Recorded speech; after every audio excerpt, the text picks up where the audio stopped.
Cette caméra est révolutionnaire. C'est vraiment une caméra révolutionnaire. Et c'est pour ça qu'on en parle. Et on a raison d'en parler. Et vous avez raison de vous demander si cette caméra est faite pour vous. Cette caméra, elle est révolutionnaire. Mais cette caméra ne remplacera pas une GoPro à ce stade. Elle ne remplacera pas non plus un stabilisateur de smartphone avec un bon smartphone dessus. Et elle ne remplacera surtout pas encore, un vrai gimbal avec un vrai bon DSLR ou un bon hybride dessus.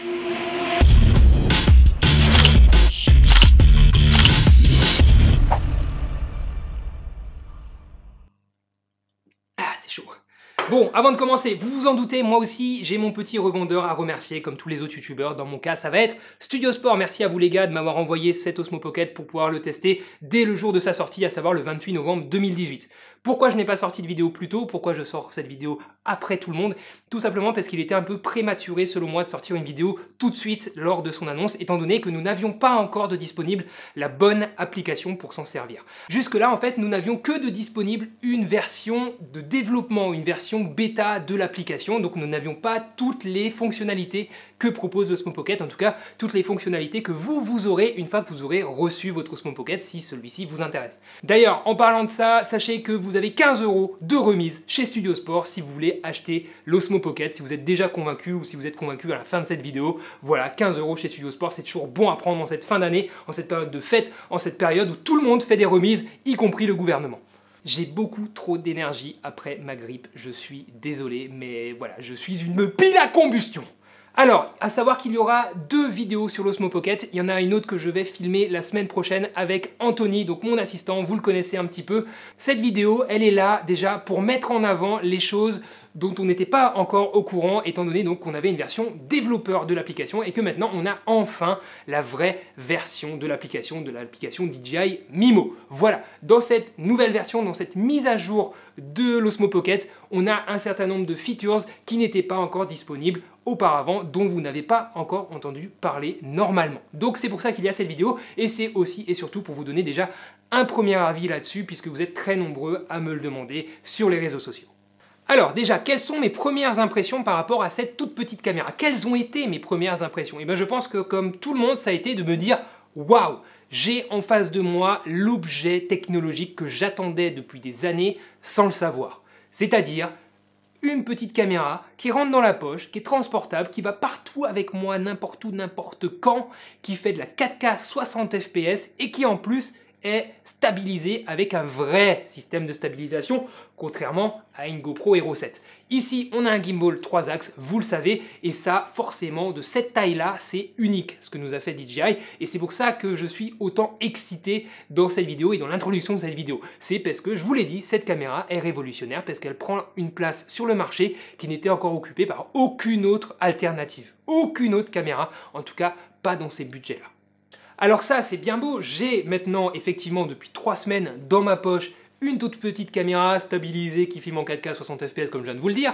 Je peux à n'importe quel moment la dégainer, l'allumer très rapidement, et ça c'est un point positif, et filmer tout ce que je veux de façon relativement stable et cinématographique si on utilise des termes qui sont très à la mode, mais ce n'est pas pour autant que je vais être meilleur, ce n'est pas pour autant que vous allez être meilleur si vous achetez cette caméra-là. Ce qui est important à chaque fois que vous investissez dans du matériel, c'est de d'abord partir d'une problématique créative, une problématique de narration.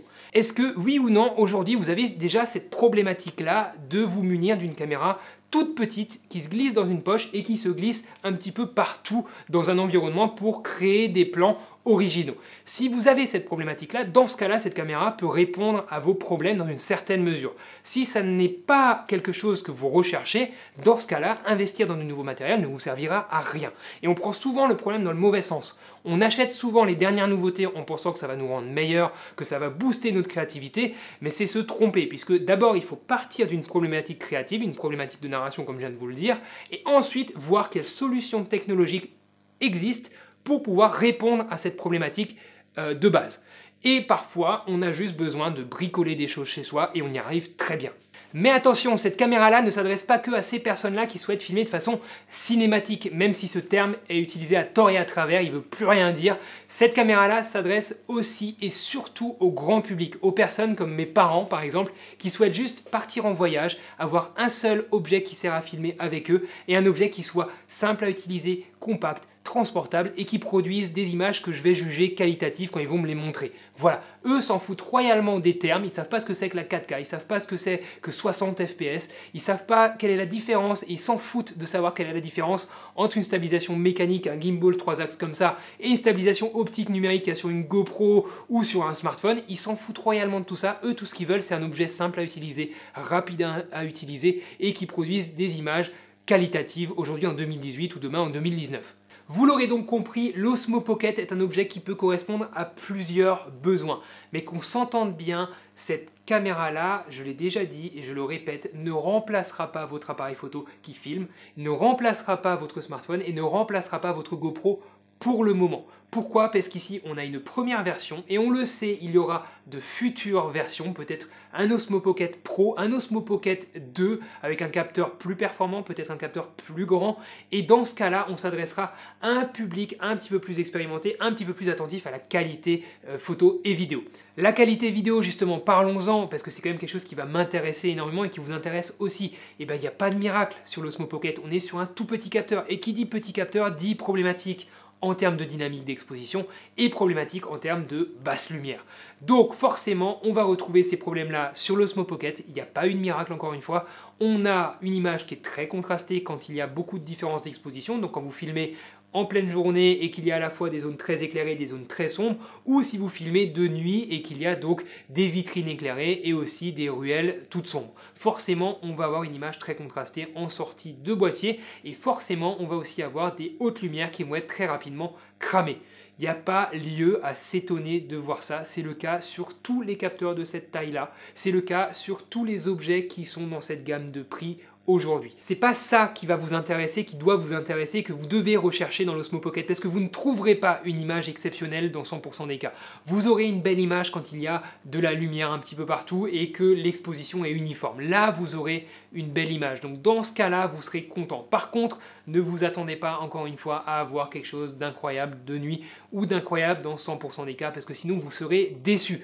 Mais c'est pas grave du tout et c'est pas reprochable à l'Osmo Pocket, puisqu'encore une fois, la concurrence ne fait pas mieux et encore une fois on a un tout petit capteur. Ce qu'on cherche ici, c'est encore une fois la compacité, la facilité d'utilisation et là cet objet là est incroyable. D'ailleurs, en parlant de qualité de l'image, il est très important pour moi que vous compreniez la différence qu'il peut y avoir entre la qualité d'une image en sortie de boîtier et la qualité perçue qu'on peut avoir de votre vidéo. C'est deux choses qui peuvent être totalement opposées, qui peuvent être radicalement opposées, qui sont totalement dissociées dans certains cas. Par exemple, vous prenez une caméra de dernière génération avec un capteur de dernière génération, avec un traitement de l'image irréprochable en sortie de boîtier, et vous pouvez, je peux en faire de la grosse merde au montage, à l'étalonnage et avoir un rendu pourri. Et dans ce cas-là, j'ai une très bonne qualité d'image à la base, mais j'ai une qualité ressentie de ma vidéo qui va être très mauvaise. Avec l'Osmo Pocket, c'est l'inverse qu'il va falloir réussir à produire. C'est-à-dire que à la base, vous avez une image en sortie de boîtier qui n'est pas exceptionnelle, qui n'est pas la meilleure du marché, mais vous pouvez en faire un ressenti qualitatif qui soit bien supérieur grâce à quelques artifices, comme l'a fait par exemple Stéphane Couchou, il l'a fait très bien dans sa vidéo. Vous rajoutez des bandes noires bien cinématographiques, un étalonnage bien contrasté, bien dark, bien cinématographique, vous rajoutez une musique épique, un mec qui se balade avec un fumigène dans la forêt, le tout au ralenti, et vous avez un rendu qui fait bien plus qualitatif que ce qu'on aurait pu filmer de base en sortie de boîtier sans tous ces artifices-là avec l'Osmo Pocket. Voilà, mais ça on peut le faire avec n'importe quelle caméra et c'est pas l'Osmo Pocket qui va vous permettre ça, c'est vous, c'est ce qu'il y a entre la caméra et le rendu final qui va faire la différence. Maintenant, qu'est-ce que vous devez retenir de cette Osmo Pocket et qu'est-ce que vous ne saviez pas sur cette Osmo Pocket? On verra ça un petit peu plus tard. Déjà, la qualité du produit. On a un rapport qualité-prix qui est selon moi bon, voire bon plus. Puisqu'ici, on n'a pas un vulgaire bout de plastique qu'on va avoir peur de casser dès qu'on va le fixer quelque part ou dès qu'on va le ranger. Non, on a certes un vulgaire bout de plastique avec du métal, mais un vulgaire bout de plastique qui est qualitatif. On a des matériaux qui sont dignes de ce dont DJI nous a habitués sur leurs autres produits, je pense notamment au Spark, qui est un peu l'équivalent en termes de drone. On a un produit qui a l'air solide, qui est un minimum solide. Ok, vous n'allez pas le balancer par terre comme vous pourriez peut-être le faire avec une GoPro, c'est sûr. Ici, on a des mécanismes qui vont être plus fragiles, mais on a un produit qui est bien fini et qui donne confiance. Donc pour ça, c'est très bien. Ensuite, l'écran tactile fonctionne bien. Et moi personnellement j'ai été assez surpris parce que je me suis dit tiens, il y a un écran tactile, il va être tout pourri comme les GPS qu'on a dans une bagnole. Non, l'écran tactile fonctionne bien, voilà, il n'y a pas grand chose à lui reprocher. Concernant l'ergonomie du boîtier, c'est selon moi plutôt réussi puisque l'application fonctionne bien, elle est facile d'utilisation, en même temps DJI ils sont pas à leur coup d'essai, ils savent faire des applications. Là pour le coup donc c'est l'application DJI Mimo, je le rappelle, ou que ce soit directement donc sur l'Osmo Pocket via le menu qui est accessible donc via l'écran tactile. C'est simple, c'est ergonomique, c'est facile d'utilisation. Je pense que n'importe qui pourrait réussir à s'en servir et ça c'est donc plutôt un point positif. On regrettera forcément l'absence de pas de vis en dessous de l'Osmo Pocket et pour moi c'est une grosse connerie de la part de DJI puisqu'ils savent très bien qu'on va vouloir fixer cette caméra sur une perche, sur un GorillaPod, sur un trépied ou plein d'autres trucs. C'est fait pour. Donc c'est une grosse connerie de leur part de ne pas avoir proposé ça, mais ce n'est pas une connerie commerciale puisqu'ils savent très bien qu'ils vont se gaver sur le prix des accessoires comme le fait GoPro. En tout cas, je pense pas qu'il y aura de miracle sur ces accessoires-là.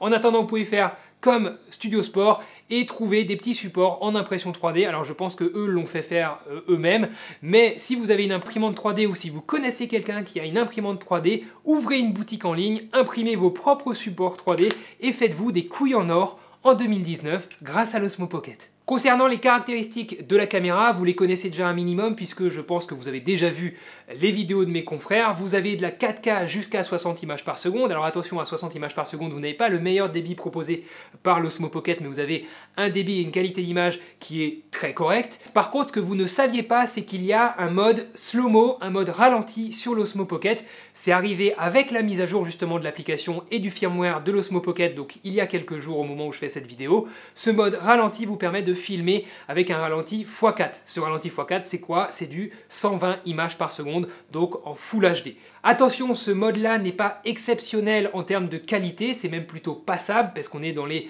22 mégabits par seconde, à peu près, un peu plus de 21 mégabits par seconde, donc c'est pas ouf, ça se voit à l'image que c'est un mode pas hyper qualitatif, mais ça a le mérite d'exister et c'est largement exploitable dans certains cas. Je pense notamment à de la diffusion sur Internet ou sur Instagram. Ça fait largement l'affaire et je suis même ravi d'avoir cette possibilité-là ici sur l'Osmo Pocket. Vous connaissiez déjà le mode timelapse de l'Osmo Pocket, celui-ci a été amélioré dans la dernière mise à jour et le mode panorama a lui aussi été amélioré puisqu'apparemment il est plus rapide qu'avant, plus rapide que les tests que vous avez déjà pu voir sur internet. En tout cas c'est ce que nous dit DJI dans sa dernière mise à jour.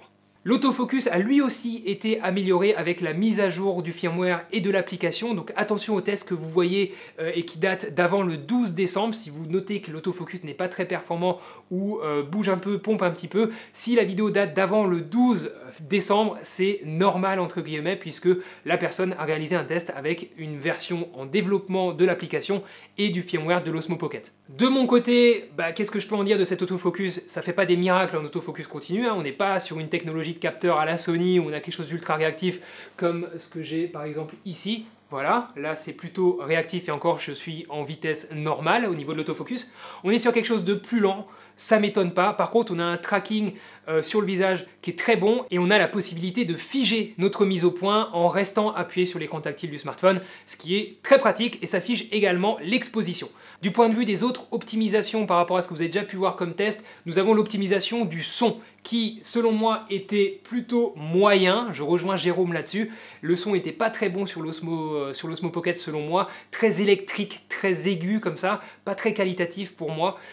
Mais apparemment, c'est amélioré sur la nouvelle version. J'ai pas encore eu le temps de tester ça en long et en large. En tout cas, ça fera pas des miracles. Vivement qu'on ait un adaptateur en dessous pour pouvoir brancher un micro externe. Allez, quelques autres fonctionnalités qui n'étaient pas disponibles jusque-là. Déjà, ça va être quelques raccourcis qui sont proposés via le bouton mode ici de l'Osmo Pocket.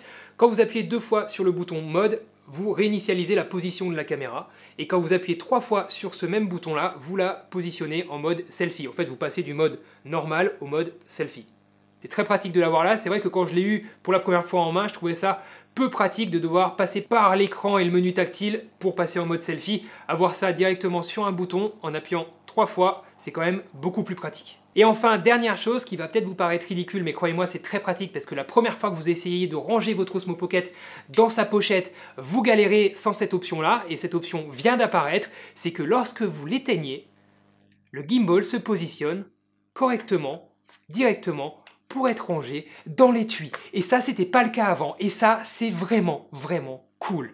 En fait, ce qui se passe, là je l'ai rallumé, ce qui se passe c'est que quand vous allez l'éteindre, donc j'attends, ça s'éteint, ça se positionne, les moteurs restent allumés, ça ne bouge pas, et au bout d'un moment ils vont, voilà, ils vont s'éteindre vraiment. Mais ça vous donne un petit laps de temps en fait pour pouvoir ranger l'Osmo Pocket correctement, hop, sans galérer dans la petite pochette, et au moins vous comprenez tout de suite dans quel sens il faut la rentrer. Si on reparle rapidement du mode vidéo et du mode photo, j'ai pas encore parlé du mode photo, mais en gros il n'y a pas énormément de choses à dire dessus, ça fait des photos, voilà, c'est pas exceptionnel, c'est à l'image de ce dont on a parlé en vidéo, voilà, c'est moyenne gamme, ça fait le job, mais ça fait rien d'exceptionnel. Mais si on reparle de ce mode photo et vidéo, ce que j'ai apprécié c'est de pouvoir les régler en mode manuel. Ça, c'est devenu incontournable parce que même sur un produit comme ça, grand public, vous êtes nombreux à vouloir maîtriser vos paramètres, à vouloir comprendre ce que vous faites et c'est très bien.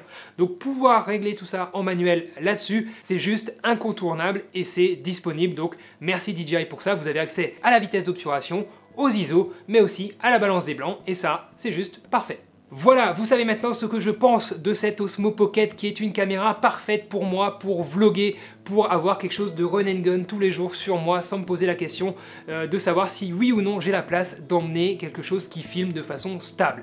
L'Osmo Pocket répond à ce besoin-là en ce qui me concerne, donc je garderai toujours ce fabuleux objet technologique dans la poche de mon manteau ou de mon jean. Rien que pour ça, je suis ravi de l'avoir. Encore une merci à vous Studio Sport de me l'avoir envoyé. Pour vous, vous avez toujours 15 € de remise chez Studio Sport, je vous mets le lien dans la description et le code promo dans la description. Une autre vidéo arrivera bientôt sur la chaîne dans laquelle je vous montrerai en quoi ce nouveau format microscopique de gimbal vous permet de réaliser des plans qui étaient jusque-là impossibles à réaliser. En attendant, faites de belles photos, faites de belles vidéos. Ciao!